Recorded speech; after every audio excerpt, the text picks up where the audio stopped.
Easy savory potato waffles. These are so easy, delicious, filling, and low calorie. They are the perfect addition if you are trying to lose weight or just get healthy. This recipe is in my newest book, Plantifully Simple, on page 102 and 103 if you are cooking along with me. So I like to use leftover potatoes. I think these work great. You can use freshly cooked, but I think, potatoes that have been in the fridge overnight are the best. To season these guys, I'm going to use a little garlic salt, some onion powder, rosemary, which is my favorite, and a little thyme. But you can really use any seasonings you like. You can make them smoky with a little smoked paprika. You can even add curry and make these like curry samosa potato waffles. So good. So then I'm going to use my masher and mash it together. It can still be lumpy just like this, but you do want it a little bit more mashed.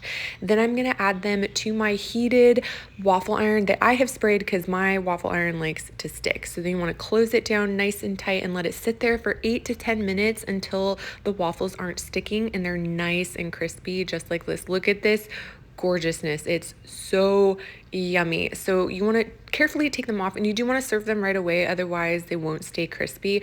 But I'm drizzling mine with my lemon herb Caesar dressing, which is also in my cookbook, adding a little parsley. This is cilantro because I was out of parsley, but we're going to pretend it's parsley for the sake of this video. It is filling, delicious, and low calorie. I hope you guys give it a try.